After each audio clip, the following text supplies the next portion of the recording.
Initiating system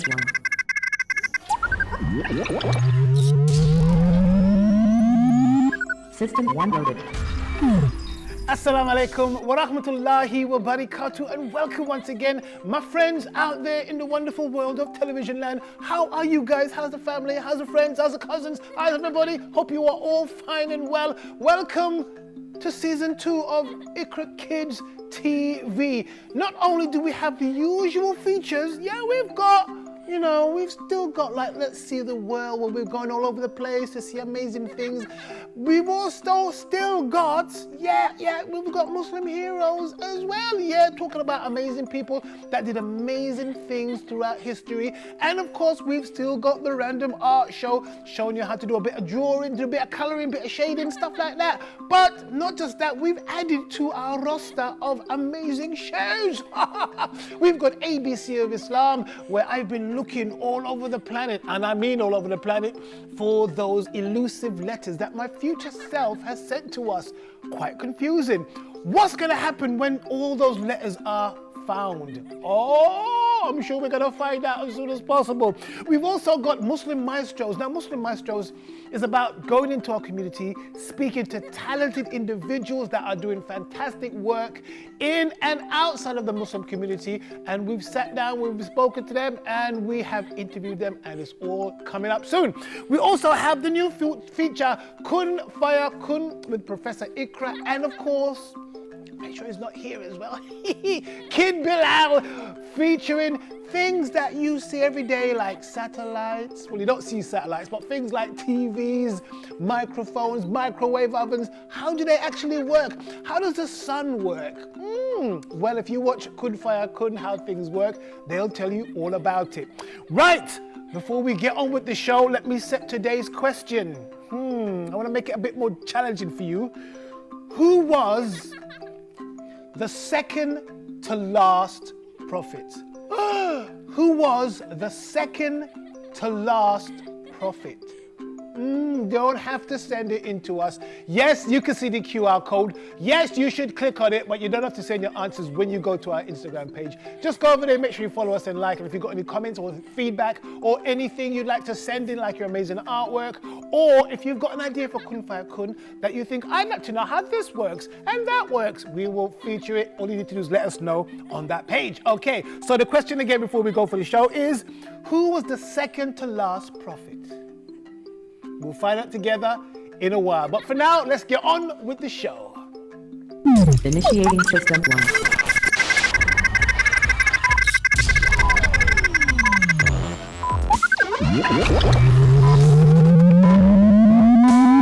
System 1 loaded. The skies. Mankind has always set his eyes on the skies and the graceful birds that seem to effortlessly swim through its endless clouds. This ancient ambition to soar through the heavens was first attempted not by anyone in the West, but by a brilliant scientist who lived in Muslim Spain over 1,000 years ago. Like so many scientists of his time, he was a master of many disciplines, such as Arabic, astronomy, and so much more. A man whose work inspired the greatest engineer and philosopher known as Leonardo da Vinci.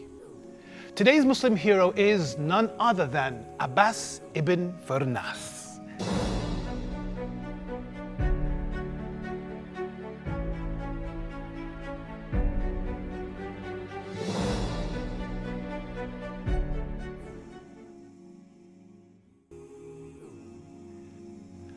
Abbas ibn Firnas was born in Andalusia, which is now Spain, in 810.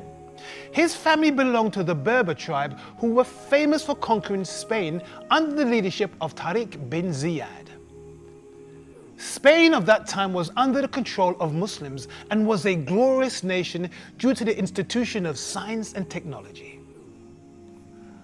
Like so many in ancient history, not a lot is known about his early life, but we do know that Abbas was a brilliant man who got his education in the field of science, astrology, and medicines. He was interested since his childhood in taking apart machinery and putting them back together again, just to figure out how they work. He was also interested in music and Arabic poetry and also learned them too. In the field of science, he was the first person in the Iberian Peninsula and probably in Europe to use the Sindh astronomical tables of Indian origin, which later would prove very important to the development of European science and would be studied in medieval universities. He introduced the Western world to the technique for carving rock crystals and even developed alchemical means to create crystals from different minerals. He also built an anaphoric clock, which is a complex mechanism that uses water as a liquid engine. The water flow is closed or opened by a series of valves, and the clock serves to show the hour at any time of the day or night, something which was so unusual at the time. He was so brilliant that he was the first to develop an Armerilli sphere in Europe, which they used to perform calculations and approximate astronomical observations by moving the instrument's rings according to the plane of the celestial rings.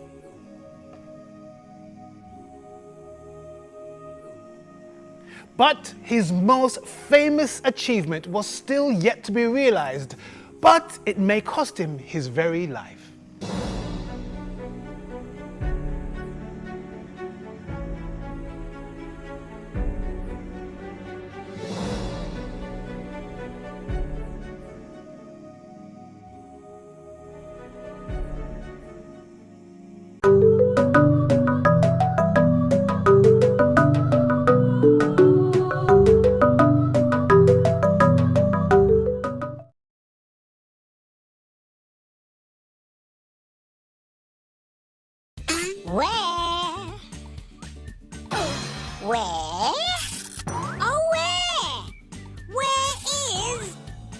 Where is Kid Bilal? Oh, here I am, guys, back for another session. I hope you guys have got your telescopes and your looking glass handy, because you're gonna need it for this one. Are you ready to go? Let's go! Right, oh, I think we're at a train station or some kind of tram station today. Is that me? Right, what about this one? Tricky. Is that me over there in the corner? No, I don't think so. What about this one? Tough one, this one? A mighty tough one. Right, what about this one? Oh, come on, guys. It's obvious I'm not there. Or is it? Right, there I am. Hey! I thought I'd make it easy for you guys and just say howdy doody. Whatever that means. Right, what about here? Yeah, sitting right in the middle there. Not exactly hard to miss now, are you, mate? I don't know. Am I? Right, what about this one? Oh, there's a blue thing on the tracks. It better not be me. It's not fun and it's not a good idea to play on the tracks. Right, what else have we got? Oh, looking up and down in the bushes, maybe. Over there, right to the corner, maybe. Maybe not. Right, what have we got here? A park bench. In that bin? I don't think so. I'm not rubbish. What about over this one? What about those greenies there? I could be inside of there, hiding away for all you know. Right, what have we got? More greenies and more leaves and more trees. Oh, I'm not sure about this one. Right, what have we got over here? Oh, there's a bit of a mess there. Kid Bilal, did you make that mess? No, I didn't. Are you sure? Right, what have we got? Yeah, that's me. It's me there chilling out, just once again taking life nice and easy for a change. Right, what about this lot here? Bit of a messy place, isn't it? Oh, never mind, I didn't do it, that's all you need to know. Right, what else do we have over here? Yeah, is that me trying to get through the barriers again? That ought to pay my fare. Hey guys, how did you do? I hope you did a good job of finding Kid Bilal. Don't worry, you get another chance soon, but for now, take care. Salam alaikum.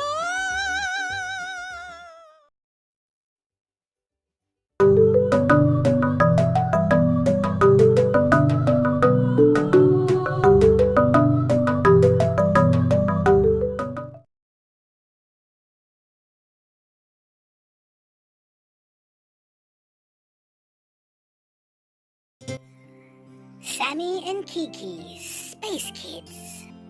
Marshmallow in space.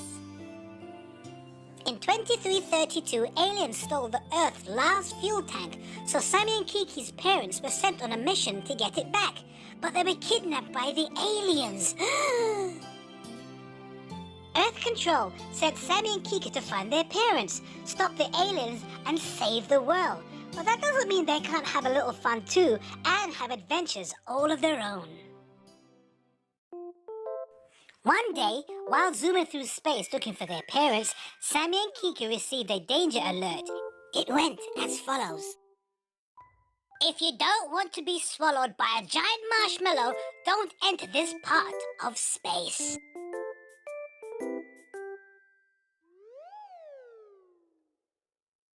Kiki burst out laughing. A giant marshmallow? Yeah, right. But Sammy didn't find it funny at all. Why are you laughing? Part of our mission is to help anyone that needs it. Are you kidding? Who ever heard of a giant marshmallow or one in space? She giggled. Sammy frowned. We're in deep space, Kiki. Anything is possible. Kiki shook her head. If I ever see a giant marshmallow in space, I'll eat it with ketchup and cucumbers. Just then, a huge shadow fell on their ship. Sammy pulled out a bottle of ketchup and a few cucumbers. Here you go. Don't eat them all at once, he said, pointing out the window.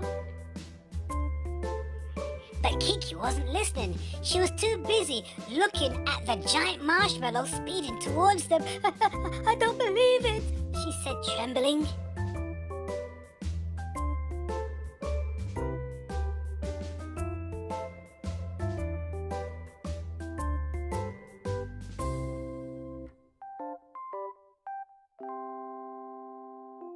A booming voice came over the radio speaker. Surrender now or I will swallow you up, said the weird voice. Sammy was freaked out. No way, I'll blast it with our lasers. No, you can't, said Kiki. Why not? You want to be eaten? Kiki rolled her eyes. No, silly, we don't have lasers, remember? Sammy swallowed hard. Why? Asked Sammy. We're here to find our parents, not fight anyone. Sammy scratched his head. Then what should we do? Kiki turned on the radio by talking to them. Hello, Mr. Marshmallow. I'm Kiki and this is my brother, Sammy. Please don't eat us. But there was no reply. Until a tiny voice came over the radio. Hello, I didn't mean to scare you. My name is Gogo. Nice to meet you. Sammy tutted. So why did you say you would swallow us up, he replied. I only act that way because people bully me as I'm so small.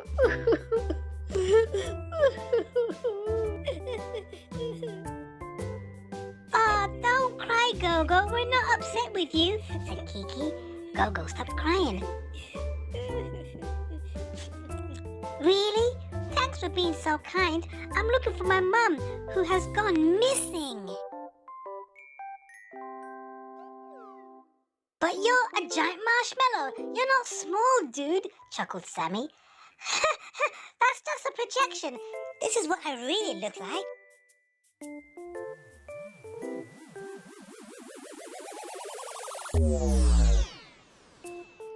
Hiya. The giant marshmallow changed into a huge fairy alien the size of a small moon with big, sad eyes. Oh wow, he looks so different, smiled Kiki. He sure does, agreed Sammy.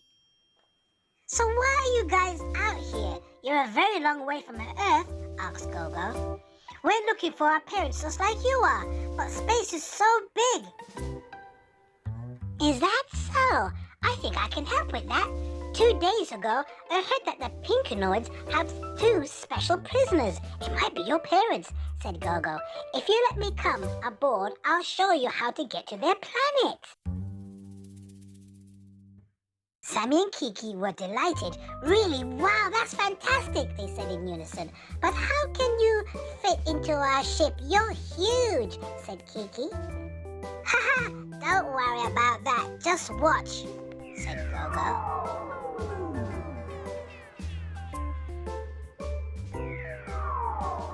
Golly, he's getting smaller. Look how tiny and cute he's become, said Kiki. Oh, stop it. You're gonna make me blush, giggled Gogo. Right, let's find our parents, shall we? Said Gogo. Okay, let's go, said Sammy. Light engines engaged, said Kiki.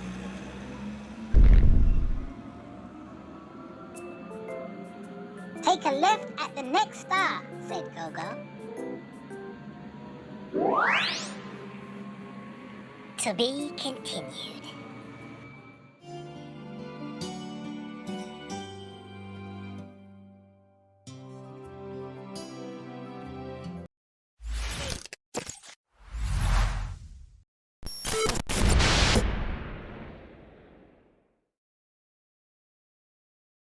Initiating system 1.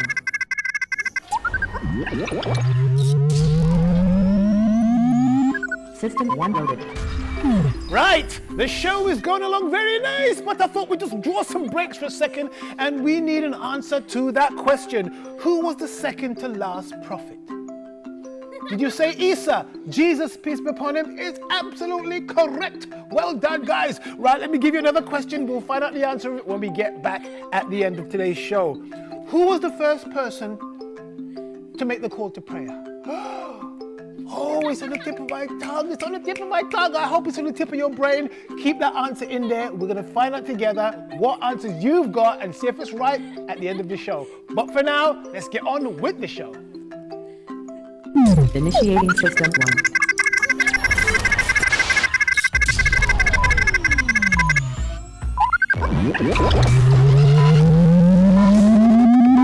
System 1 loaded.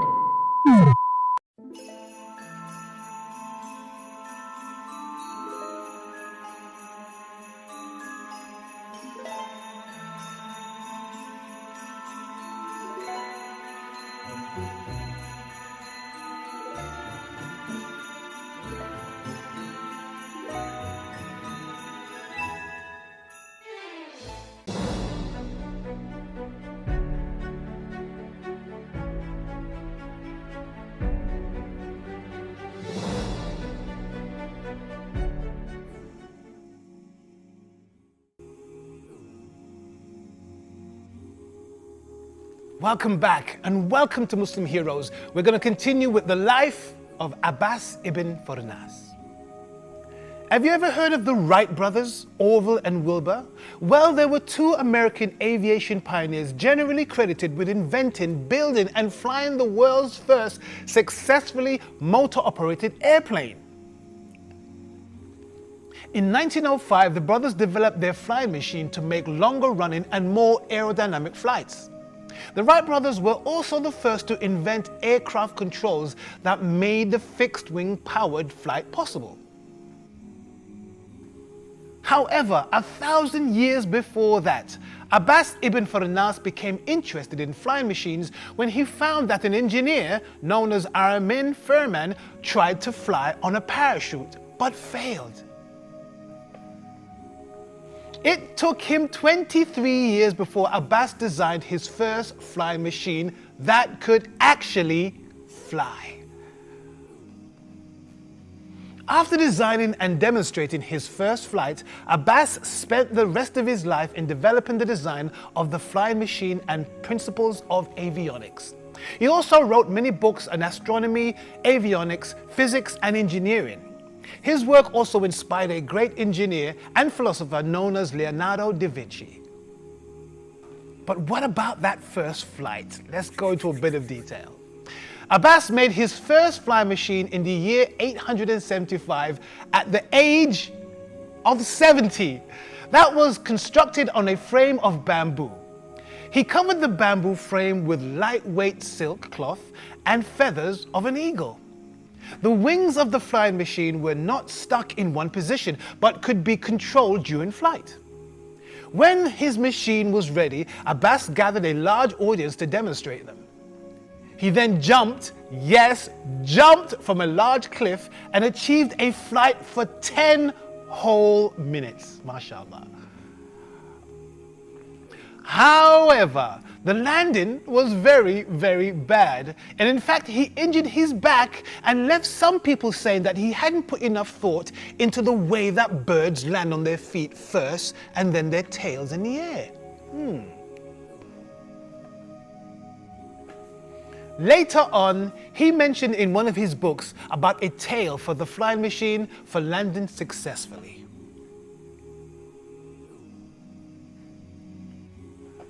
Abbas ibn Firnas was 77 years of age when he passed away. The cause, some say, could have been old age, but some also say it could have been because of the injury he sustained during his first flight.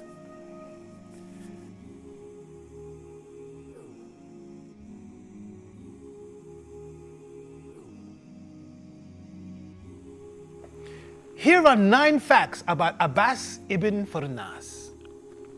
Number 1, he experimented with sand and quartz crystals to understand their properties.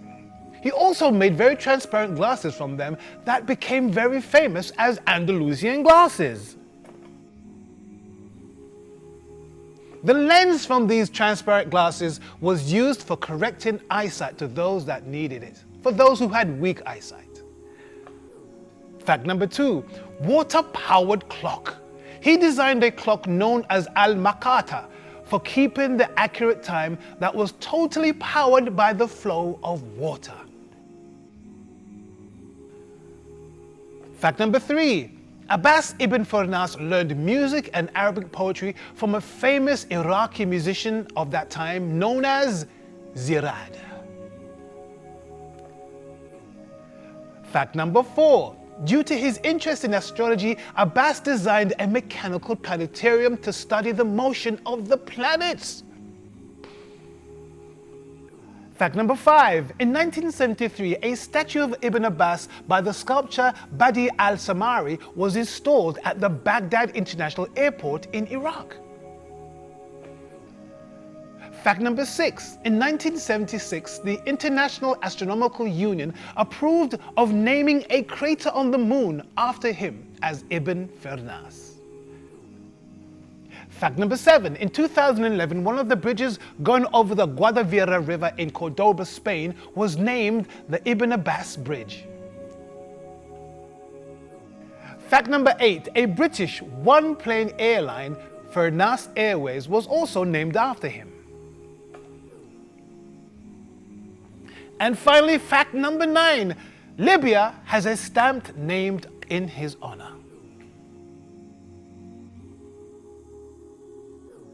Abbas ibn Firnas was born in the Islamic Golden Age, which ranged from mid-7th century to the mid-13th century. It was a time in which Muslims from all over the world included philosophers, poets, artists, traders, and scholars all contributed to the economy, sciences, and technological advances. Abbas ibn Firnas contributed a lot to the development of technology, and he had great inventions. These contributors were what made the Islamic Empire become so strong. So, as we tell our school children about the Wright brothers, we must also remember Abbas ibn Firnas, 1,000 years before the Wright brothers. He was a true Muslim hero.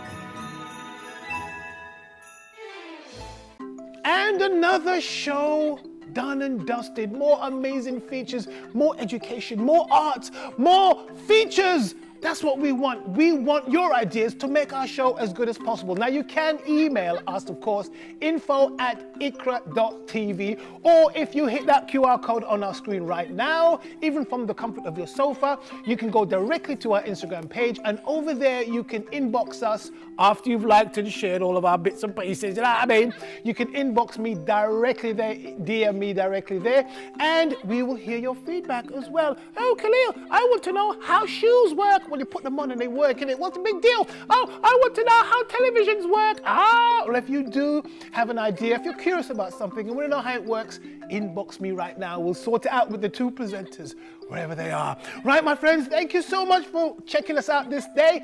Speak to you soon. Assalamu alaikum.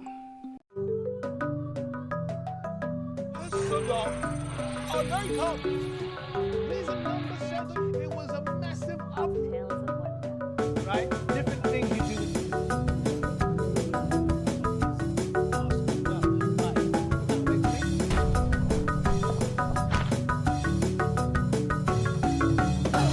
IQRA Kids TV.